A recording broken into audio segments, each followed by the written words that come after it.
సంఖ్యాకాండం 20వ అధ్యాయంలో మొదటి వచనంలో మిర్యాము మరణాన్ని గురించి మనం ఇంతకు ముందే ఆలోచించాం.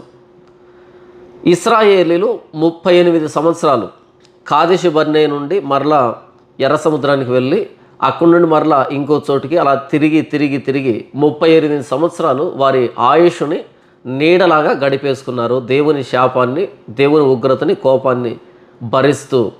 అందులో భాగంగా మిర్యాము మోషేకి అహరోనికి అక్క అయినటువంటి మిర్యాము ప్రవక్తి, ఇశ్రాయేలు స్త్రీ జాతి నడిపించినటువంటి నాయకురాలు వాగ్దాన దేశాన్ని చూడకుండానే వాగ్దాన దేశపు పొలిమేరలో కాదేశులో మరణించడం, అక్కడ పాతిపెట్టబడడం సంఖ్యాకాండం 20వ అధ్యాయం మొదటి వచనంలో మనం ఇప్పటికే చూసాం.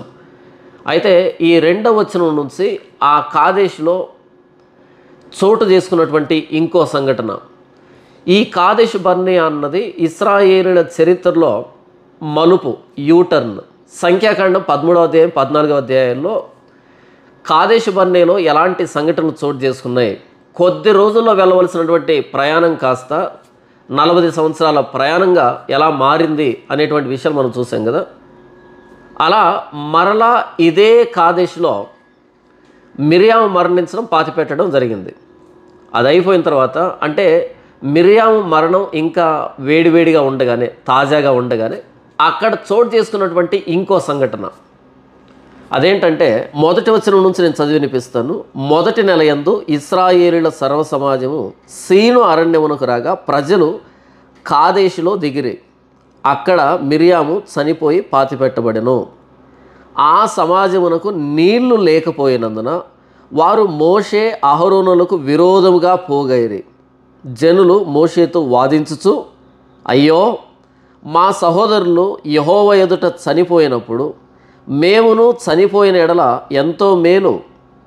అయితే మేమును మా పశువులను ఇక్కడ చనిపోవునట్లు ఈ అరణ్యములోనికి యెహోవా సమాజమును మీరేలా తెచ్చితిరి? ఈ కాని చోటికి మమ్ము తెచ్చుటకు ఐగుప్తులో నుండి మమ్మును ఏల రప్పించితిరి. ఈ స్థలముల్లో గింజలు లేవు, అంజూరలు లేవు, ద్రాక్షలు లేవు, దానిమ్మలు లేవు, త్రాగుటకు నీళ్ళే లేవనిరి. ఇశ్రాయేలీలు కాదేశుకు వచ్చినప్పుడు అక్కడ నీళ్లు లేవు త్రాగడానికి. ఎప్పుడైతే నీళ్లు లేవో వాళ్ళు మోషే అహరోనుల మీద విరోధముగా పోగైరి అనేటువంటి మాట ఇక్కడ వ్రాయబడింది. జనులు మోషేతో వాదించుచు, మోషే అహరోనుకు విరోధంగా వాదించడం ప్రారంభించారు. ఈ సందర్భాన్ని ఇక్కడే మనం ఉంచి మనం నిర్గమాకాండం 15వ అధ్యాయానికి వెళ్తే, ఇశ్రాయేలీలు ఎర్ర సముద్రాన్ని దాటినప్పుడు దేవుని స్తుతించారు, ఆరాధించారు. తమ్ముర సితారాలు తీసుకొని మిర్యాము స్త్రీలని ఆరాధనలు నడిపించిన దేవుని మహాత్యాన్ని కొనియాడుతూ పాటలు పాడారు. ఎందుకంటే దేవుడు ఐగుప్తు నుండి వారిని విమోచించాడు. ఎలాగంటే అద్భుత కార్యాల మధ్య ఎర్ర సముద్రాన్ని చీల్చి ఇటువైపుకు తీసుకుని వచ్చాడని ఆయన అద్భుత కార్యాలని అద్భుతంగా గానం చేశారు. అలా పాట అయిపోయిందో లేదో వాళ్ళు షూరు అరణ్యంలో 3 దినాలు ప్రయాణం చేసి మారా అనేటువంటి ఒక స్థలానికి వచ్చారు. అర్థమవుతుందా? దేవుడు ఎర్ర సముద్రాన్ని చీల్చి అద్భుతాన్ని చేశాడని అద్భుతంగా పాటలు పాడినటువంటి ఇశ్రాయేలీలు 3 దినాలు షూరు అరణ్యంలో ప్రయాణం చేసి మారా అనేటువంటి ఒక స్థలానికి వచ్చారు. అక్కడ నీళ్ళు ఉన్నాయి. అయితే ఆ నీళ్లు త్రాగడానికి చేదుగా ఉన్నాయి, త్రాగడానికి పనికిరాలే. అప్పుడు మోషే అహరోనుల మీద వారు సనిగినప్పుడు దేవుడు మోషేతో అన్నాడు, మోషే, ఆ చెట్టుని నరికి దాన్ని తీసుకుని వెళ్ళి అందులో వేయి అనగానే మోషే ఒక చెట్టును నరికి ఆ నీళ్ళలో వేసినప్పుడు ఆ నీళ్లు తియ్యగా మారాయి. తియ్యగా అంటే త్రాగడానికి పనికొచ్చేట్టుగా మారాయి. అలా ఇశ్రాయేలంతా త్రాగారు. అటు తర్వాత ఏలీము అనేటువంటి ప్రదేశానికి వచ్చారు. అక్కడ 12 నీటి బుగ్గలు, 70 ఈత చెట్లు ఉన్నాయనేటువంటి విషయం మనం చదువుకుంటాం కదా. అంటే ఇశ్రాయేలీలు ఎర్ర సముద్రాన్ని దాటిన వెంటనే నీటి కొరత ఏర్పడింది. మారా అనే ప్రదేశంలో నీళ్లు త్రాగడానికి పనికిరాలేదు. దేవుడు ఆ చేదు నీటిని తీపిగా మార్చాడు. ఇది ఇశ్రాయేలీల జ్ఞాపకంలో ఉంది, వారి చరిత్రది. నేను ఎందుకు ఈ మాట చెప్తున్నాను అంటే, మన ఎదురుగా ఏదైనా సమస్య ఉన్నప్పుడు, ఆ సమస్య మనకు అర్థం కానప్పుడు ఆ సమస్యలో మనం ఎలా ప్రవర్తించాలి అన్నది గతంలో దేవుడు మన విషయంలో చేసినటువంటి ఆ కార్యాలను జ్ఞాపకానికి తెచ్చుకుంటూ మన ఎదురుగా ఉన్న సమస్యను మనం అధిగమించాలి. అంతే కదా. మన భవిష్యత్తు గందరగోళంగా ఉన్నప్పుడు మన గతంలో దేవుడు ఎలా మనల్ని నడిపించాడు, ఆయన హస్తం మనకు ఎలా తోడై ఉన్నది అన్నటువంటి విషయాన్ని బట్టి గందరగోళంగా ఉన్నటువంటి ఈ పరిస్థితుల్ని అధిగమించడానికి మనకు గతంలో దేవుడు చేసిన కార్యాలు ఉపయోగపడతాయి. ఇక రెండవ సందర్భానికి వస్తే వీళ్ళు రెఫీదీము అనేటువంటి ఒక ప్రాంతానికి వచ్చారు ఇశ్రాయేలీలు. రెఫీదీము అనే ప్రాంతానికి వస్తే ఇదంతా నిర్గమకాండం 17వ అధ్యాయంలో ఉంటుంది. ఆ రెఫీదీము అనే ప్రాంతంలో వాళ్ళకు మరలా నీటి కొరత ఏర్పడింది. నీళ్లు లేవు త్రాగడానికి. గతంలో దేవుడు మారాను మధురంగా మార్చాడే, అది జ్ఞాపకం ఉంటే రెఫీదీములో నీళ్లు లేనప్పుడు దేవుడికే ప్రార్థన చేయొచ్చు కదా. కానీ గతం నుంచి ఇశ్రాయేలీలు దేన్ని నేర్చుకోలే, అక్కడ త్రాగారు, వదిలిపెట్టేశారు తప్ప దేవుడు మమ్మల్ని ఎంతగా పట్టించుకుంటున్నాడు, మా పట్ల ఎలాంటి ప్రణాళిక కలిగి ఉన్నాడు అన్నటువంటి విషయాన్ని వాళ్ళు మనసులోకి ఎక్కించుకోలే, జీర్ణం చేసుకోలే. కాబట్టి మరలా రెఫీదీము అనే ప్రాంతంలో నీటి కొరత ఏర్పడినప్పుడు మరలా మోషే అహరోనుకు విరోధంగా సనిగారు. అక్కడ దేవుడు నీళ్ళు ఇచ్చాడు. ఒకసారి ఆ సందర్భాన్ని నేను చదివి వినిపిస్తాను, ఎందుకంటే ఆ సందర్భం మనకు అర్థమైతేనే ఇప్పుడు సంఖ్యాకాండం 20వ అధ్యాయం అన్నది మనకు చాలా బాగా అర్థమవుతుంది. ఎందుకంటే రెండు సందర్భాలు ఒకేలాగుంటాయి, పేర్లు కూడా ఒకేలాగుంటాయి, రెండింటికి దగ్గర సంబంధం ఉంది. కాబట్టి నేను చదివి వినిపిస్తాను. తర్వాత ఇశ్రాయేలుల సర్వ సమాజము యెహోవా మాట చొప్పున తమ ప్రయాణములలో సీను అరణ్యం నుండి ప్రయాణం అయిపోయి రెఫీదీములో దిగిరే. ప్రజలు తమకు త్రాగ నీళ్లు లేనందున మోషేతో వాదించుచు త్రాగుటకు మాకు నీళ్ళిమ్మని అడుగుగా మోషే, మీరు నాతో వాదింపనేలా, యెహోవాను శోధింపనేలా అని వారితో చెప్పాను. అక్కడ ప్రజలు నీళ్లు లేక దప్పికొని మోషే మీద సనుగుచు, ఇదెందుకు? మమ్మును మా పిల్లలను మా పశువులను దప్పిచేత చంపుటకు ఐగుప్తుల నుండి ఇక్కడికి తీసుకుని వచ్చితిరి అనేది. అప్పుడు మోషే యెహోవాకు మొరపెట్టుచు, ఈ ప్రజలను నేనేమి చేయదును, కొంతసేపటికి నన్ను రాళ్లతో కొట్టి చంపుదురు అనెను. అందుకు యెహోవా, నీవు ఇశ్రాయేలీయుల పెద్దలలో కొందరిని తీసుకుని ప్రజలకు ముందుగా పొమ్ము, నీవు నదిని కొట్టిన నీ కర్రను చేతపట్టుకొని పొమ్ము. ఇదిగో అక్కడ హోరేబులోని బండ మీద నేను నీకు ఎదురుగా నిలిచెదను. నీవు ఆ బండను కొట్టగా ప్రజలు త్రాగుటకు దానిలో నుండి నీళ్లు బయలుదేరునని మోషేతో సెలవీయగా మోషే ఇశ్రాయేలీయుల పెద్దల కన్నుల ఎదుట అట్లు చేసెను. అప్పుడు ఇశ్రాయేలీయులు చేసిన వాదమును బట్టి యెహోవా మన మధ్య ఉన్నాడో లేడో అని వారు యెహోవాను శోధించుటను బట్టి అతడు ఆ చోటికి మస్సా అనియు మెరీబా అనియు పేర్లు పెట్టెను. ఇక్కడ చూడండి, మస్సా అని అంటే అర్థం ఏంటంటే శోధించడం, మెరీబా అంటే వాదము. చూశారు కదా, రెఫీదీములో నీళ్లు లేనప్పుడు ఇశ్రాయేలీలు గతంలో మారాలో జరిగినటువంటి సంఘటన జ్ఞాపకాన్ని తెచ్చుకొని వాళ్ళే దేవుడి మీద ఆధారపడడం మానేసి మరలా మోషే అహరోనుకు విరోధంగా సనగడం కొనగడం, ఐగుప్తు నుండి మమ్మల్ని ఎందుకు తీసుకుని వచ్చారు, చంపడానిక అనేటట్టుగా రాళ్ళు తీసుకుని కొట్టే స్థాయికి వచ్చారు వాళ్ళు. ఎవరిని? మోషేను. అప్పుడు దేవుడు మోషేతో అన్నాడు, మోషే నేను ఆ బండ మీద నిలవబడతాను, అక్కడికి వచ్చి ఆ బండను నీ కర్రతో కొట్టినప్పుడు అందులోంచి నీళ్ళు వస్తాయి, ఇశ్రాయేలు త్రాగుతారు అని దేవుడు చెప్పడం. ఇశ్రాయేలు ఎదుట మోషే కర్ర తీసుకొని దేవుడు చెప్పినటువంటి ఆ బండను ఒక్కమారు కొట్టడం, అలా కొట్టినప్పుడు నీళ్లు రావడం, వాళ్ళు నీళ్లు త్రాగడం జరిగింది. కాబట్టి ఆ ప్రదేశానికి, రెఫీదీములో ఉన్నటువంటి ఆ ప్రదేశానికి మోషే ఏమని పేరు పెట్టాడు అంటే మస్సా అని పేరు పెట్టాడు, మెరీబా అని పేరు పెట్టాడు. మస్సా మెరీబా అన్నవి రెండు అక్క చెల్లెలు లాంటివి, కవల పిల్లలు లాంటివి, రెండు ఒకదానికొకటి సంబంధం కలిగినటువంటి పదాలు ఇవి. Massah Meribah. మస్సా అంటే శోధించడం, దేవుణ్ణి శోధించడం, దేవుడు మన మధ్య ఉన్నాడో లేడో, ఆయన చేస్తాడో లేదో, చేయగలడో లేదో, ఇలా దేవుణ్ణి శోధించడం. మెరీబా అంటే శోధన తర్వాత ఉండేది ఏంటంటే వాదం. ఎప్పుడైతే శోధిస్తారో వెంటనే వాదం ఉంటుంది, గొడవ ఉంటుంది. ఈ శోధించేదాన్ని మస్సా అని, గొడవ పడేదాన్ని మెరీబా అని పిలుస్తారు. ఇశ్రాయేళ్ల చరిత్రలో పదే పదే మనం వాళ్ళు దేవుణ్ణి శోధించడం, వెంటనే గొడవ పడ్డం, మస్సా మెరీబా అనుభవాలు బోల్డన్ ఉన్నాయి. కాకపోతే రెఫీదీములో ఒక స్థలానికి మోషే ఆ పేరు పెట్టాడు, ఏమని? మస్సా అని, మెరీబా అని. ఈ రెండు పదాలు ఒకే చోట ఉంటాయి, రెండింటికి ఒకదానికొకటి సంబంధం. ఈ రెండు విడివిడిగా ఉండవు. ఎందుకంటే శోధించడం తర్వాత గొడవ పడ్డం, ఈ రెండు సపరేట్గా ఉండవు. శోధించిన వెంటనే గొడవ పడ్డం ఉంటుంది.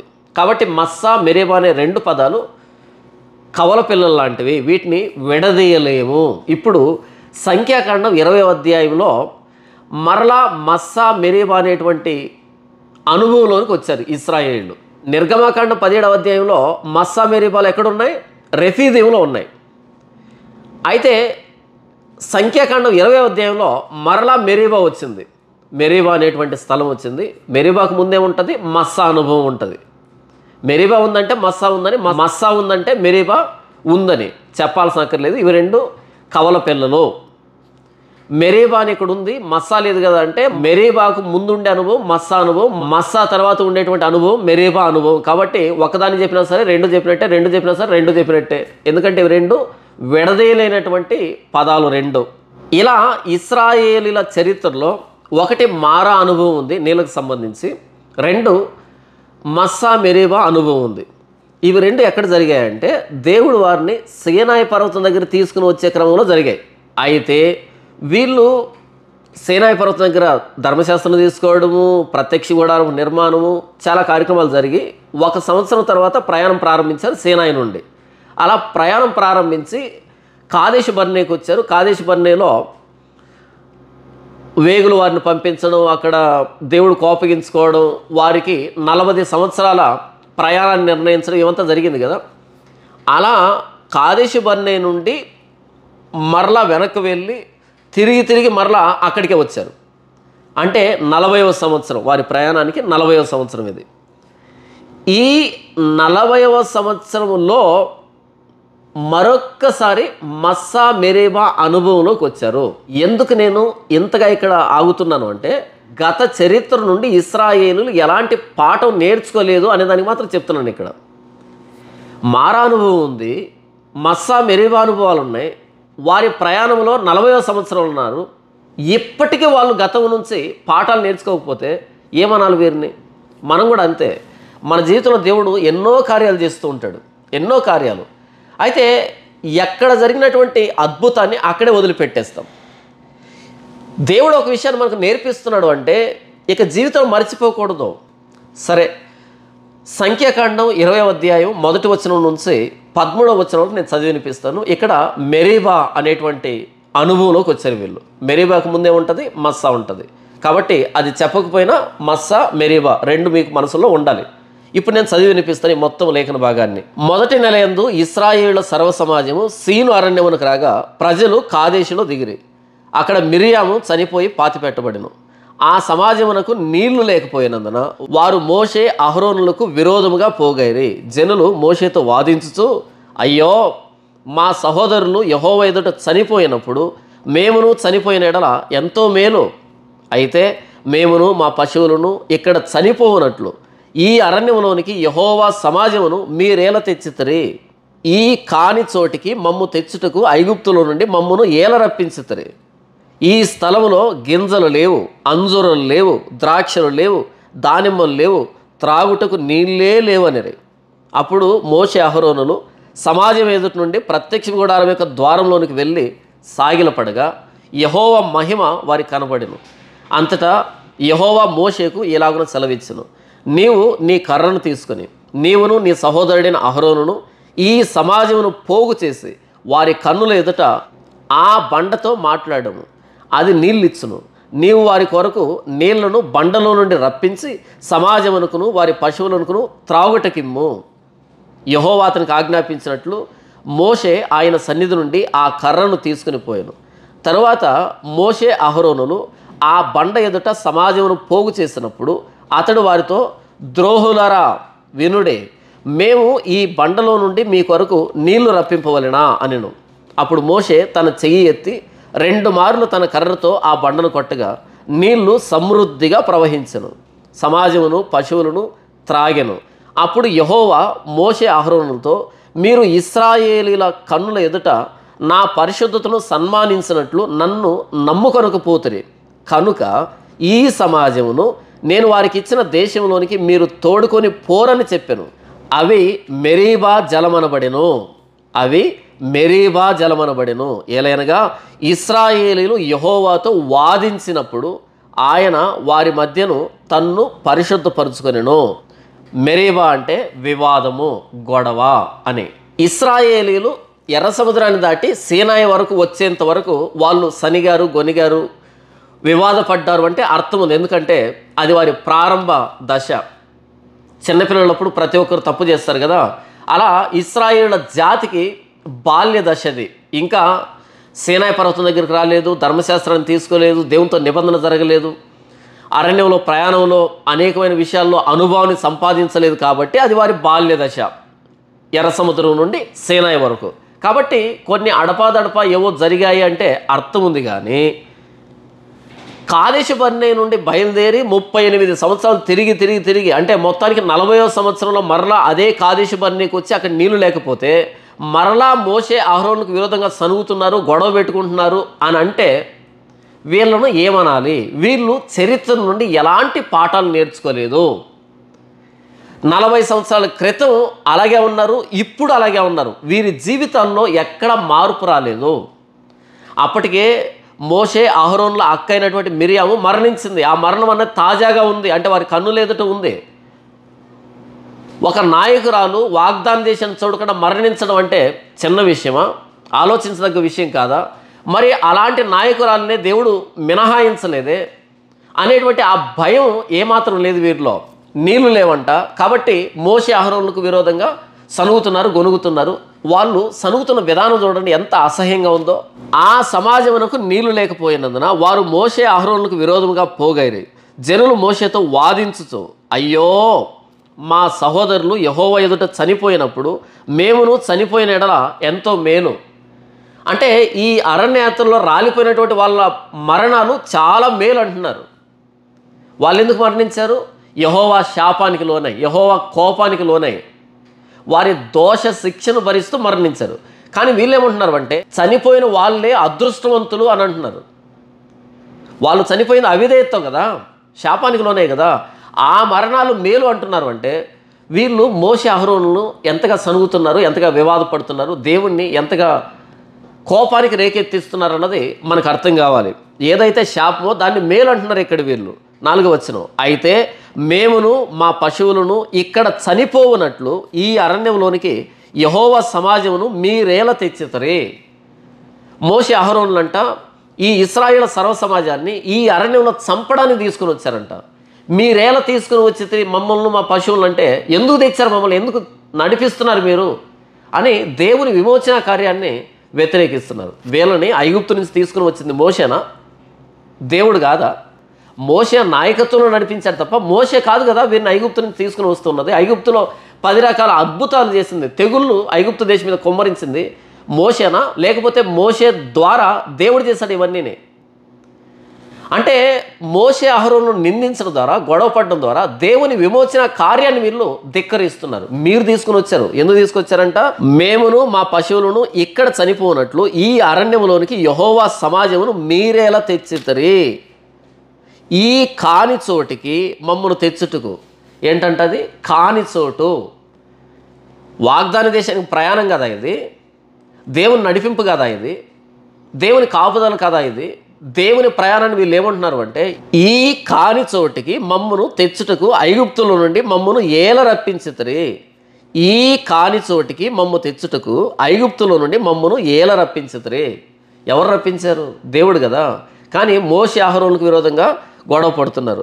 ఈ స్థలములో గింజలు లేవు, అంజూరలు లేవు, ద్రాక్షలు లేవు, దానిమ్మలు లేవు, త్రాగుటకు నీళ్ళే లేవు అనేది. చూడండి ఎంత అసహ్యంగా ఉంది కదా వీరి సనుగుడు. ఈ స్థలంలో గింజలు లేవు, అంజూరలు లేవు, ద్రాక్షలు లేవు, దానిమ్మలు లేవు, త్రాగడానికి నీళ్ళే లేవు. అవును లేవు, అది అరణ్యము. ఏం చేయాలి? దేవునికి ప్రార్థన చేస్తే దేవుడు ఇవ్వడా? మరి ప్రతిరోజు 40 సంవత్సరాలుగా మన్నా కురుస్తుంది. ఆ మన్నా అన్నది ఎక్కడి నుంచి వస్తుంది? దేవుడిస్తే కదా. గతంలో మారాకు వచ్చినప్పుడు మారాలో నీళ్లు చేదుగా ఉన్నప్పుడు ఆ నీళ్ళని మధురంగా చేసింది ఎవరు? దేవుడు కాదా? అయ్యో తప్పు అయిపోయింది, మేము దేవుడిని అడగకుండా మోషేను సనిగామని ఒక పశ్చాత్తాపం రావాలి కదా. వాళ్ళు రెఫీదీంకి వచ్చినప్పుడు రెఫీదీంలో త్రాగడానికి నీళ్ళు లేనప్పుడు అప్పుడు దేవుని ప్రార్థన చేయాలి కదా. మరలా మోషేకు విరోధంగా సనిగారు, మోషే నీళ్ళు ఇచ్చాడు. అప్పుడైనా పశ్చాత్తాపం రావాలి కదా, ఒక పాఠాన్ని నేర్చుకోవాలి కదా. ఈసారి మరలా ఇలాంటి గడ్డు పరిస్థితి వస్తే కనుక నేరుగా దేవుడి మీదనే ఆధారపడాలి అనేది వీరికి తెలియాలి కదా. అలా 40వ సంవత్సరమున వాళ్ళు కాదేశికి వచ్చినప్పుడు నీళ్లు లేవు. ఏం చేయాలి? గత చరిత్ర నుండి పాఠాలు నేర్చుకుని ఉంటే కనుక ఇప్పుడు అందరూ మోకరించి దేవుణ్ణి అడిగితే ప్రతిరోజు ఉదయాన్నే మన్నా కురిపిస్తున్న దేవుడు, పూరేలను రప్పిస్తున్న దేవుడు నీళ్ళు ఇవ్వడా? ఐగుప్తు దాటినప్పటి నుండి అద్భుతాల మధ్య బ్రతుకుతున్నారు, అద్భుతాలనే ఆహారంగా తింటున్నారు కదా. మరైతే దేవుణ్ణి అడగొచ్చు కదా. మోషే అహరోనుల మీద సనిగే కంటే గొనిగే కంటే గొడవ చేసే కంటే దేవుణ్ణి అడగొచ్చు కదా. మోషే అహరోనుల దగ్గరకు వచ్చి మాకు అది లేదు ఇది లేదంటే గొడవ అవుతుంది, కానీ మోకరించి దేవుణ్ణి అడిగితే ప్రార్థన అవుతుంది కదా. ఎంత ముచ్చటగా ఎంత సంతోషంగా అనిపించింది కదా దేవునికి. అందరూ మోకరించి ప్రభువా నీళ్లు లేవంటే ఇవ్వడా? అబ్రహాము, ఇస్సాకు, యాకోబులతో ప్రమాణం చేసి ఆ వాగ్దాన ప్రకారంగా వారి సంతతి అయినటువంటి వీరిని గద్ద తన రెక్కల మీద పిల్లలు మోసినట్టుగా, తండ్రి తన రొమ్మున బిడ్డను ఆనించుకొని నడిచినట్టుగా అరణ్య యాత్రలు నడిపించుకుంటూ వస్తున్నాడే అనేకమైన అద్భుతాల మధ్య మరి ఆ దేవునికి ప్రార్థన చేయాలి అని అనిపించకుండా మరలా మోషే మీద సనుగుతున్నారు అంటే ఏంటి వీరు నేర్చుకున్నది గతం నుండి? మనలో చాలామంది ఏదైనా సమస్య వచ్చినప్పుడు దేవుని నిందించడానికి వచ్చేటువంటి ఆసక్తి దేవుని ఎదుట మోకరించి పశ్చాత్తాపడడానికి రాదు. కాదేశిలో నీళ్లు లేవు అర్థమవుతుంది, అందరు కలిసి ప్రార్థన చేయొచ్చు కదా. గత చరిత్ర ఉంది కదా, గతంలో దేవుని నడిపించిన నడిపింపు ఉంది కదా. మోషే అహరోనులు అడిగినప్పుడు వాళ్ళు ప్రార్థన చేస్తే నీళ్ళు వచ్చాయనుకో, వీళ్ళకి వచ్చిన ఉపయోగం ఏంటి? నీళ్లు త్రాగడమేనా? ఇంకేమి లేదా? అదే వీళ్ళే ప్రార్థన చేస్తే దేవుడు ఇవ్వడా? దేవుడు చెప్పాడా మీకు ఏదైనా కావాలంటే ప్రతి సందర్భంలో మోషే అహరోనుల దగ్గరికి రండి అని చెప్పాడా? అంటే దేవుణ్ణి నిందించే విషయంలో, దేవుణ్ణి వ్యతిరేకించే విషయంలో ఉండే ఆసక్తి ఆయన ఎదుట మోకరించి పశ్చాత్తాపడే విషయంలో ఎందుకు లేదు ఆనాటి ఇశ్రాయేలుకు ఈనాటి మనకు కూడా? సమస్య అన్నది ప్రతి దశలో ఎదురవుతుంటుంది. ఈ విశ్వాసయాత్రలో, ఈ ఆత్మీయ పోరాటంలో ప్రతి సందర్భంలో సమస్య అన్నది ఎదురవుతూనే ఉంటుంది. మనం మరణించేంత వరకు సమస్యలు వస్తూనే ఉంటాయి. లోకంలో సామెత ఉంది కదా, తల ఉన్నంతకాలం జలుబు చేస్తుందంట. తల ఉన్నంతకాలం జలుబు చేస్తుంది. జలుబే వద్దనుకుంటే తల లేకుండా పోవాలి, మనం లేకుండా పోవాలి. అలాగే ఈ ఆత్మీయ ప్రయాణంలో అడుగడుగున సమస్యలు వస్తూ ఉంటాయి. గతంలో వచ్చిన సమస్యల్ని దేవుడు పరిష్కరించాడు కదా, మరి ఆ అనుభవంతో ఎదురుగా ఉన్న సమస్యని మనం దాటలేమా? ప్రభు మీద ఆధారపడలేమా? ఇంకొకరు కావాలన్నా మరలా మనల్ని ఆ సమస్య నుంచి బయటకు తీసుకుని రావడానికి ఎందుకు గతంలో దేవుడు మనల్ని విడిపించాడు? మనతో ఒక వ్యక్తిగతమైన సంబంధాన్ని కోరుకుంటూ కదా. నా జీవితంలో అనేకమైన సందర్భాల్లో దేవుని జోక్యం ఉంది. దేవుడు కలుగు చేసుకొని అనేకమైన సందర్భాల నుంచి నన్ను బయటకు తీసుకొని వచ్చాడు. ఎందుకనంటే నేను నిన్ను ప్రేమిస్తున్నాను, నీతో సహవాసం కలిగి ఉండాలనుకుంటున్నాను అని దేవుడు నాతో చెప్పడం. అదే అలాంటప్పుడు ఇంకొక సమస్య వచ్చినప్పుడు గతంలో ఆయన నన్ను నడిపించిన విధానాన్ని జ్ఞాపకం తెచ్చుకొని ఇప్పుడు ఆయనతో ఎందుకు నేను చెప్పకూడదు, ప్రార్థన చేయకూడదు, పశ్చాత్తాపడకూడదు, దేవుని జోక్యాన్ని మరలా నేను ఎందుకు కోరుకోకూడదు? అలా కాకుండా నాకు సమస్య వచ్చిన ప్రతిసారి వాళ్ళను వీళ్ళను నిందించడం, యేసు ప్రభువును అనరాని మాట్లాడడం, మరలా వెనక్కి వెళ్ళడం ఏంటిది? ఆనాటి ఇశ్రాయేలు మనసు ఏంటో ఈరోజు క్రైస్తవుల మనసు కూడా అలాగే తయారైంది. దేవుణ్ణి నిందించే విషయంలో, దేవుణ్ణి ప్రశ్నించే విషయంలో, దేవుణ్ణి కోపగించుకునే విషయంలో, దేవుడు అలా చేశాడు ఇలా చేశాడని సనుక్కుండే విషయంలో ఉండే ఆసక్తి దేవుని ఎదుట మోకరించి పశ్చాత్తాపడే విషయంలో ఎందుకు లేకుండా పోయింది? కాదేశ బర్నేలో నీళ్లు లేవు అర్థమవుతుంది. కేవలం ఇశ్రాయేలుకే కాదు తప్పిక, మోషేకు తప్పికే, అహరోనుకు తప్పికే, మిగిలినటువంటి అందరికీ తప్పికే. మరి మోషే అహరోనులు సనగలేదే గొనగలేదే, లేవీలు సనగలేదు గొనగలేదే. ఎందుకని ఈ ఇశ్రాయేలు సర్వ సమాజమే సనిగింది గొనిగిందంటే గతము నుండి వేటిని నేర్చుకోలేదు కాబట్టి, గతంలో జరిగిన అద్భుతాలని అక్కడే వదిలిపెట్టేసింది కాబట్టి. వీరికి దప్పికైనట్టుగా మోషే అహరోనులకు దప్పిక కాదా? వాళ్ళు మనుషులు కాదా? చూడండి వీళ్ళు అడుగుతున్నటువంటి మాట ఏంటంటే, ఈ కాని చోటికి మమ్మను తెచ్చుటకు ఐగుప్తులో నుండి మమ్మను ఏల రప్పించుతవి. ఈ స్థలంలో గింజలు లేవు, అంజూరలు లేవు, ద్రాక్షలు లేవు, దానిమ్మలు లేవు, త్రాగుటకు నీళ్ళే లేవనిరే. అంటే సమస్య రాకూడదా? సమస్య రాకూడదా?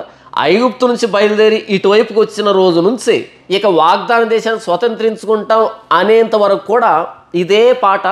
మాకు దానిమ్మలు లేవు, ద్రాక్షలు లేవు, కొత్తిమీర లేదు, ఉల్లిపాయలు లేవు, దోసకాయలు లేవు, కీరదోసలు లేవు, చేపలు లేవు. ఇదేనా? అంటే ఐగుప్తు నుంచి బయలుదేరి వచ్చి 40 సంవత్సరాలు అవుతున్నా సరే ఇంకా ఐగుప్తులోనే ఉందా మనసు? వాగ్దాన దేశం మీద లేదా?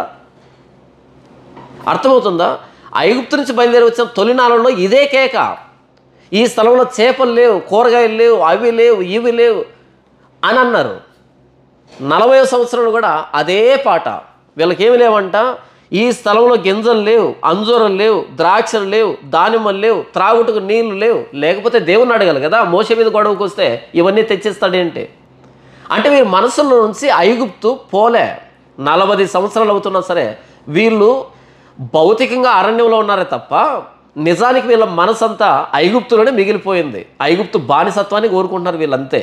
ఇప్పటికీ చాలామంది ప్రభువైన యేసుక్రీస్తులకు వచ్చినా సరే ఏదైనా చిన్న కష్టం ఎదురుగానే మరలా లోకంలోకి వెళ్ళిపోతూ ఉంటారు. మేము గతంలో ఎంత బాగుండేవాళ్ళం, గతంలో అలా చేసేవాళ్ళం, ఇలా చేసేవాళ్ళం, యేసుప్రభు నమ్ముకున్న తర్వాత ఇలా జరుగుతుంది, అలా జరుగుతుంది అంటే వీళ్ళు యేసుప్రభులో ఉన్నారన్న పేరే తప్ప వీళ్ళు బ్రతుకుతున్నది మాత్రం గతంలోనే, లోకంలోనే. ఇది ఇశ్రాయేలీల మనస్సు. తర్వాత వీళ్ళకి ఇక్కడ నీటి సమస్య వచ్చింది. ఎప్పుడైతే నీటి సమస్య వచ్చిందో వీళ్ళు ఏమని మాట్లాడుతున్నారు అంటే, మాకంటే ముందు మరణించిన వాళ్ళ స్థితి ఎంత మేలు, ఎంత భాగ్యం వాళ్ళకు అంటున్నారు. అంటే మేము చనిపోయింటే బాగుండు కదా అంటున్నారు. అంటే సమస్య రానంత వరకు దేవుని స్తుతించడం, సమస్య రాగానే చావును కోరుకోవడం. అంటే సమస్య రాకూడదనమాట. ప్రస్తుతం క్రైస్తవులు ఎలా తయారయ్యారంటే ఏ సమస్య రాకూడదు. యేసు ప్రభువుని నమ్ముకుంటే సమస్యలన్నీ పోవాలి తప్ప ఏ సమస్య రాకూడదు. ఇశ్రాయేలు కూడా అంతే. కాదేశు బర్నేకి వచ్చారు, నీళ్ళు లేవు, వెంటనే అరణ్యంలో చనిపోయినటువంటి మా సహోదరుల స్థితి ఎంత మేలు, ఎంత భాగ్యము, అలా మేము చనిపోలేదే అని కేకలు వేస్తున్నారు. అంటే సమస్య రాకూడదు. సమస్య వస్తే చావేక, సమస్య వస్తే చచ్చిపోయింటే ఎంత బాగుండు. అసలు ఏంటిది? మనం ఒక్కసారి పాత నిబంధనల ప్రవక్తలు కానీ క్రొత్త నిబంధనల అపోస్తులు కానీ వారి జీవితాలకు వెళ్తే ఎన్ని కష్టాలు, ఎన్ని శ్రమలు, ఎన్ని ఇబ్బందులు, నిందలు. అపోస్తలుడైన పౌలు కొరింథీయులకు రాసిన 2వ పత్రికలో ఆయన మాట్లాడతాడు కదా ఆయన సమస్యని, ఎన్ని సమస్యలు, అవి చదవడానికే మనకే ఇబ్బందిగా అనిపిస్తుంది. అన్ని సమస్యలు ఆయన రాళ్ళతో కొట్టి చచ్చిపోయాడని ఈడ్చి బయటపడేస్తారు. కుక్కని ఈడ్చినట్టుగా ఈడ్చి బయటపడేస్తారు. అలాంటిది ఏమైనా మనకు ఎదురైందా? అపోస్తలుల జీవితాన్ని చూస్తే క్రీస్తు ప్రేమ నుండి మమ్ములను ఎడబాపు వాడేవాడు. క్రీస్తు ప్రేమ నుండి మమ్మల్ని, నన్ను ఎడబాపేది ఏంటి అంటాడు పౌలు రోమీయులకు రాసిన పత్రికలో అని మాట్లాడుతూ, కరువా, ఖడ్గమా, వస్త్రహీనత, ఉపద్రవమా అని ఖడ్గమా అంటాడు. అంటే కత్తితో నరికినా సరే మొండెం నుండి తల వేరు కావాలే తప్ప నా తలలో ఉన్న ప్రభువైన యేసుక్రీస్తు వారి ప్రేమ నా నుండి దూరం కాదు అని పౌలు ప్రయోగిస్తాడు కదా. ఆ పదప్రయోగం అర్థమవుతుందా? క్రీస్తు ప్రేమ నుండి మమ్ములను ఎడబాపు వాడు ఎవడు? కరువా, ఖడ్గమా, వస్త్రహీనత, ఉపద్రవమా, ఉన్నవి కానీ, రాబోనవి కానీ, ప్రధానులు కానీ, అధికారులు కానీ, కనిపించేవి కానీ, కనిపించనివి కానీ ఏది కూడా క్రీస్తు ప్రేమ నుండి నన్ను ఎడబాపనేరదు. ఖడ్గం సైతం, కరువు సైతం, ఉపద్రవం సైతం అని మాట్లాడతాడు. ఎంతటి యేసు ప్రభు పట్ల ప్రేమ కదా, అంతగా పెనవేసుకుని పోయాడు. క్రీస్తు ప్రేమ నుండి నన్ను ఏది విడదీయలేదు. రోమా చక్రవర్తి నీరో ఖడ్గం నా మొండెం నుంచి తలను వేరు చేయొచ్చు, కానీ క్రీస్తు నుండి నన్ను వేరు చేయలేదు ఖడ్గం కూడా. అపోస్తలుల జీవితాల్లో ఎన్ని కష్టాలు. వారికి ఇల్లు లేదు, వాకిల్ లేదు, కుటుంబం లేదు, దేశ దింబరులుగా ప్రపంచానికి సువార్తను మోసుకుని వెళ్ళారు. ఆ అపోస్తలుల జీవితాలు ఇక్కడ బైబిల్లో పెట్టుకొని ఈరోజు క్రైస్తవానికి మాత్రం ఏ కష్టం వద్దు, ఏ నొప్పి వద్దు, అసలు ఆకు వాడకూడదు. అంతే, ఆకు వాడకూడదు. ఎప్పుడు పచ్చగానే కలకలలాడుతూ కనిపించాలి. ఏ విధమైన క్రైస్తవ్యం ఇది? క్రీస్తు ప్రేమను అర్థం చేసుకున్నవాడు, క్రీస్తు ప్రేమ నుండి వాడిని ఏది విడదీయలేదని అపోస్తలుడైన పౌలు ప్రయోగించిన పదప్రయోగం అర్థమవుతుందా? మేము సుఖాల్లో బ్రతుకుతున్నాం, క్షేమాల్లో బ్రతుకుతున్నాం, యేసు ప్రభువును నమ్ముకుంటే ఎలాంటి కష్టం రాదు, నష్టం రాదు అని కాదు పౌలు ప్రకటించింది. ఒక్కసారి క్రీస్తు ప్రేమ మీకు అర్థమైతే ఆ క్రీస్తు ప్రేమ నుండి మిమ్మల్ని కరువు విడదీయలేదు, ఖడ్గము విడదీయలేదు, వస్త్రహీనత అంటే దిగంబరులుగా తయారైనా సరే క్రీస్తు ప్రేమ నుండి మీరు విడదీయబడలేరు. ఉపద్రవం, మహా విపత్తు సంభవించినా సరే యేసు ప్రభు ప్రేమ నుండి విడదీయలేదు మిమ్మల్ని అని అంటున్నాడు. అంటే అపోస్తలులు బోధించింది క్రీస్తు ప్రేమను. ఆయన శిలువ మీద ప్రాణం పెట్టాడు మన కోసం. ఆ ప్రేమను అర్థం చేసుకోండి, రుచించండి అని వాళ్ళు ప్రకటిస్తే ఈరోజు ఆయన శిలువ మీద ప్రాణం పెట్టాడు కాబట్టి మన అప్పులు తీర్చేస్తాడు, రోగాలు తీర్చేస్తాడు, కేసులు తీసేస్తాడు, అది తీసేస్తాడు, ఇది తీసేస్తాడు. ప్రాస్పరిటీ గాస్పెల్ వచ్చింది, మేలును క్షేమాలు ప్రకటించేటువంటి సువార్త వచ్చింది. నేనేం చెప్తున్నాను అంటే, కాదేశు బర్నేకి వచ్చినప్పుడు నీళ్లు లేవు, నిజమే నీళ్ళు లేవు, మోకరించి ప్రార్థన చేయి, ప్రభువుని అడుగు, పశ్చాత్తాపడు, ప్రభువా మేము కాదేశు బర్నేలో తిరుగుబాటు చేశాం కాబట్టి ప్రతికూల పరిస్థితి, మమ్మల్ని క్షమించు, నీళ్ళు ఇవ్వు అంటే ఇవ్వడా? ఈ అరణ్యంలో చంపడానికి తీసుకుని వచ్చాడా? కాదే. ఒక్కో దశలో ఒక్కో పాఠాన్ని నేర్పించడానికి. కాబట్టి నీళ్ళు లేవు. ప్రార్థన చేయాలి కదా. ప్రార్థన చేయకుండా మోషే అహరోనుల మీద గొడవకు వెళ్ళారు. వివాదం, మెరీబా అనుభవం. పాపంలో బ్రతుకుతూ నరకానికి సిద్ధమైన మనల్ని సువార్త ద్వారా దర్శించి మన కఠిన హృదయాన్ని మార్చి మారు మనసు ఇచ్చి బాప్తిసం ఇచ్చి ప్రభు తన రక్తంతో కడిగి పరిశుద్ధ జనముగా తన స్వాస్థ్యంగా ఎందుకు చేసుకున్నాడు అంటే ఈ విశ్వాసయాత్రలో ప్రభువును చేరేంత వరకు నడవాలని. కానీ ప్రభువుకి ఏదో తెలియనట్టుగా మనం ఒక దశకు వచ్చినప్పుడు అక్కడ ఒక కష్టం ఎదురైనప్పుడు ప్రభు మీద గొడవ చేస్తున్నామంటే, సనుగుతున్నామంటే శ్మశానాన్ని సంపాదించుకోవడానికే సనుగుతున్నాం అంతే. ప్రభుతో వివాదం అంటే అర్థం ఏంటి? నాశనానికి వెళ్తున్నాం, నాశనాన్ని కొని తెచ్చుకుంటున్నాం అని అర్థం. మెరీబా అనుభవం అన్నది చాలా ప్రమాదకరమైంది. మస్సా, మెరీబా, ప్రభువుని శోధించడం. చేస్తాడా చేయడా, చేస్తాడా చేయడా. మన జీవితం ఎంత, మన ఆయుష్కాలం ఎంత, మన బ్రతుకెంత? మనం ప్రభువుని శోధించే అంత గొప్ప వాళ్ళమా? జిగటమన్ను కుమ్మరిని ప్రశ్నించొచ్చా? తన్ను నిరూపించు వానితో నిరూపించబడుతున్నది నీకు తెలివి లేదు అని అనకూడదు. ఆయన ఇష్టం. ఆ జిగట వంటిని ఒకదాన్ని ఒక పాత్ర చేస్తాడు, ఇంకోదాన్ని ఇంకోటి చేస్తాడు. ఆయన చేతిలో మనం రూపుదిద్దుకోవాలి తప్ప ఆయనకు సలహాలు ఇవ్వకూడదు, ఆయన్ను పరీక్షించకూడదు. మస్సా అనుభవం అంటే శోధించడం ప్రభువుని. 14:22లో దేవుడు అంటాడు కదా, ఈ ప్రజలు ఈ 10 మార్లు నన్ను పరిశోధించారు. ముందుకు నడిపిస్తుంటే వెనక్కే చూస్తున్నారు తప్ప ముందుకు నడవట్లేదు అని దేవుడు బాధపడతాడు కదా, కోపగించుకుంటాడు కదా. కాబట్టి మస్సా అనుభవం మనకొద్దు, మెరీబా అనుభవం కూడా మనకొద్దు. ప్రయాణంలో రకరకాల దశలు ఉంటాయి. ఒక్కో దశలో ఒక్కో పాఠాన్ని దేవుడు మనకు నేర్పిస్తాడు. ఆ పాఠాన్ని నేర్చుకుందాం. ఆ నేర్చుకున్న పాఠాన్ని భవిష్యత్తులో ఇంకో సమస్య ఎదురైనప్పుడు అక్కడ అన్వయించి ఆ సమస్యను అధిగమించేదానికి ప్రయత్నం చేద్దాం తప్ప ప్రతిసారి ఉలిక్కిపడ్డం అంటే చచ్చేంతవరకు దేవుడు అద్భుతాలు చేస్తూనే ఉండాలన్నా? మన చిన్న బిడ్డలు ఉంటారు, వాళ్ళని మనం ఎత్తుకుంటాం, తర్వాత వేలు బట్టి నడిపిస్తాం. జీవితాంతం వేలు పట్టుకుంటామా? జీవితాంతం ఎత్తుకుంటామా? జీవితాంతం మన బిడ్డలు మనం ఎత్తుకోవాలంటే అలాంటి బిడ్డ పుడితే ఏంటి, పుట్టకపోతే ఏంటి? ఇశ్రాయేలు ఎర్ర సముద్రాన్ని దాటి సీనాయి దగ్గరకు వచ్చేంత వరకు సనిగారు గొనిగారు అంటే ఓకే, వాళ్ళు బాల్య దశలో ఉన్నారు. కానీ సీనాయి దగ్గర నిబంధన చేసుకున్న తర్వాత కూడా మరలా దేవుని శోధించడం, దేవుని మీద గొడవకి, మోషే అహరోనుల మీదకి రాళ్ళు ఎత్తుకోవడం. ఏం కావాలని? శ్మశానం కావాలని కదా, సావును కొని తెచ్చుకోవడం కదా, దేవుని కోపానికి రేకెత్తించడం కదా. అప్పటికే కాదేశు బర్నేలో తిరుగుబాటు చేసి కొద్ది రోజుల ప్రయాణాన్ని 40 సంవత్సరాల ప్రయాణంగా మార్చుకున్నారు. ఇంకా బుద్ధి రాలేదా? ఈ 40 సంవత్సరాలు తిరుగుతూనే ఉన్నారు, ఇంకా బుద్ధి రాలేదా? మరలా నీళ్ళ కోసం గొడవకు వస్తున్నారు అంటే ఏమి నేర్చుకున్నారు గతం నుండి ఇశ్రాయేలీలు? మనం కూడా మన జీవితంలో ఒక్కొక్కరిని కలిగి పెడితే ఎన్ని సాక్ష్యాలు చెప్తారో అన్ని సాక్ష్యాలు ఉన్నాయి మీ జీవితంలో. మరి గతంలో దేవుని హస్తం అలా నడిపించింది అంటే మీ పట్ల దేవునికి ప్రత్యేకమైన ప్రణాళిక ఉంది అని అర్థం కాదా? ఇప్పుడు ఒక సమస్య వచ్చింది ఎదురుగా, రేపు ఇంకో సమస్య వస్తుంది ఎదురుగా. ఓకే, రానివ్వు. గతంలో దేవుని హస్తం మనకు తెలిసినప్పుడు, ఆయన ప్రేమను మనం రుచించినప్పుడు ఎదురుగా ఉన్న ఈ సమస్యను కూడా దాటిస్తాడు, ఆ ఎదురుగా వచ్చే సమస్యను కూడా దాటిస్తాడు. మన మరణ పర్యంతరం ఆయన మనకు తోడుంటాడు. లోకంలో నుండి మనల్ని ఏర్పాటు చేసుకున్నది ఈ అరణ్యంలో చంపడానికైతే కాదు కదా. అన్ని సందర్భాల్లో ఆయనకు లోబడి ఉండడం నేర్చుకోవాలి తప్ప ప్రతి సందర్భంలో సనగడం, గొనగడం, పరిశోధించడం, వివాదపడడం అన్నది మంచి పద్ధతులు కావు.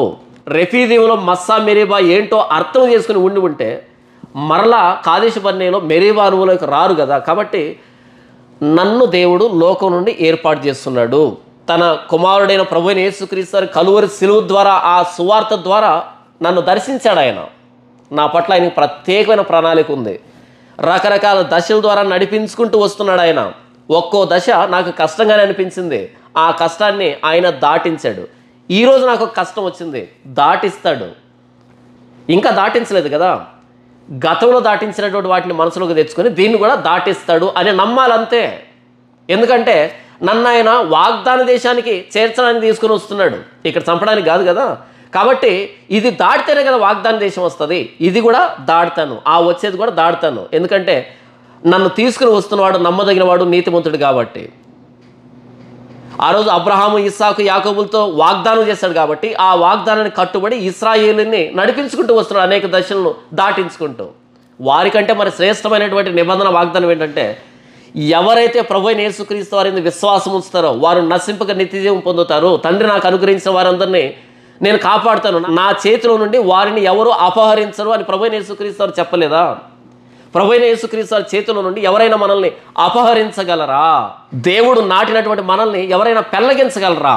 ప్రవక్తల జీవితాలు కానీ అపోస్తుల జీవితాలు కానీ మనం చూసినప్పుడు వాళ్ళ జీవితాలు నిండా కష్టాలే కదా.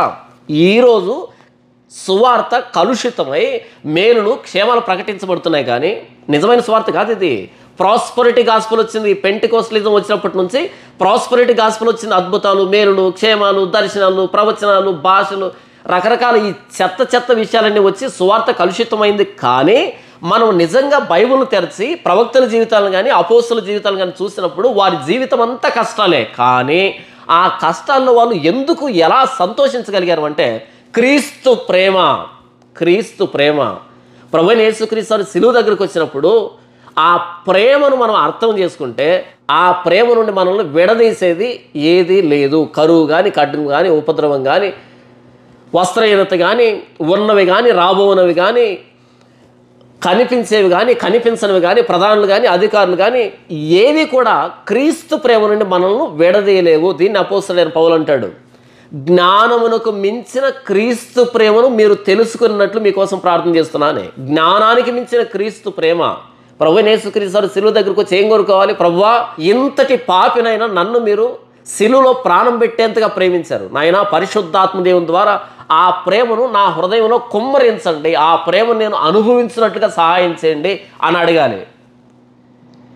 ఇశ్రాయేలీలు అరణ్యంలో దేవుడు చేసినటువంటి అనేకమైన అద్భుతాల ద్వారా ఏం నేర్చుకోవాలంటే దేవుడు వారిని ఎంతగా ప్రేమిస్తున్నాడో అర్థం చేసుకోవాలి. మారా నీళ్ళని మధురంగా మార్చినప్పుడు ఆయన ప్రేమను అర్థం చేసుకోవాలి. అరే, మేము సనిగినా సరే దేవుడు మాకు తీయటి నీళ్ళని ఇచ్చాడే, మా మీద కోప్పడకుండా మమ్మల్ని దేవుడు ఎంతగా ప్రేమిస్తున్నాడు అనేది అర్థం చేసుకోమంటే రెఫీదీంకి వచ్చినప్పుడు సనిగే వాళ్ళు కాదు, గొనిగే వాళ్ళు కాదు. సరే, రెఫీదీంలో సనిగారు, గొనిగారు, మస్సా మెరీబా అనుభవాల్లోకి వచ్చారు. అక్కడ మరలా అరే దేవుడు మమ్మల్ని ఏమీ అనకుండా మా సనుగుని, మా వివాదాన్ని, మేము శోధించిన విధానాన్ని కూడా ఆయన భరించాడు అంటే మమ్మల్ని దేవుడు ఎంతగా ప్రేమిస్తున్నాడు, ఆయన ప్రేమను అర్థం చేసుకుంటే బాగుండేది. అర్థం చేసుకోలే కాబట్టే కాదేశు బర్నేలో మరొకసారి మెరీబా అనుభవంలోకి వచ్చారు. నేనేం చెప్తున్నాను అంటే మన విశ్వాస యాత్రలో ప్రతి దశలో ఆ దశకు సంబంధించినటువంటి కష్టాలు ఉండనే ఉంటాయి. మన ప్రయాణం రోజా పూల మీద నడిచినట్టుగా ఉండదు, ఎర్ర తివాచి మీద నడిచినట్టుగా ఉండదు. క్రైస్తవ జీవితం అంటే పోరాటంతో కూడుకున్నది. అనేకమైన శోధనలు, అనేకమైన సందర్భాలు, అనేకమైన ప్రమాదాలు, అనేకమైన సమస్యలు ఉంటాయి. అపవాది ఉన్నాడు కదా, ఎక్కడ ఎవరిని మృంగాలా అని పొంచి ఉన్నాడు కదా, గర్జించే సింహంలాగా. కాబట్టి కష్టాలు తప్పవు. అయితే గతంలో దేవుని నడిపింపుని, ఆయన హస్తాన్ని, ఆయన ప్రణాళికని, మన మీద ఆయనకున్న ప్రత్యేకమైన ప్రేమను నేను గుర్తించిన వాడినైతే నా జీవితంలో ఎదురయ్యేటువంటి ప్రతి గడ్డు పరిస్థితి నుంచి నేను అధిగమించగలను. అందులో నా ప్రభు హస్తాన్ని చూడగలను. గతం నుండి పాఠాలు నేర్చుకోకపోతే ఇక్కడ ఇశ్రాయేలు ఎలాగైతే మెరీబా అనుభవంలోకి వచ్చారో, మోషే అహరోనుల మీద సనిగారు, గొనిగారు, వివాదపడ్డారో, అలాంటి అనుభవంలోకి మనం కూడా వస్తాము. వేదికెక్కి సాక్ష్యాలు చెప్పడం కాదు, నిజంగా ప్రతి సందర్భంలో ఆ సాక్ష్యాన్ని అనుభవించడం. గతంలో ఉన్న దేవుడు ఇప్పుడు లేడా?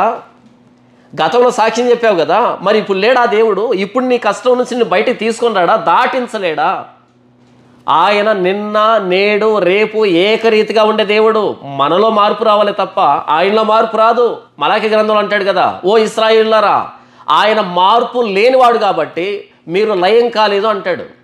దేవుల్లో మార్పు లేదు కాబట్టి మీరు లయం కాలే. ఆయన మారే దేవుడు అంటే మీరు ఎప్పుడో నశించిపోయి ఉండేవాళ్ళు అని మలాకి అంటాడు కదా.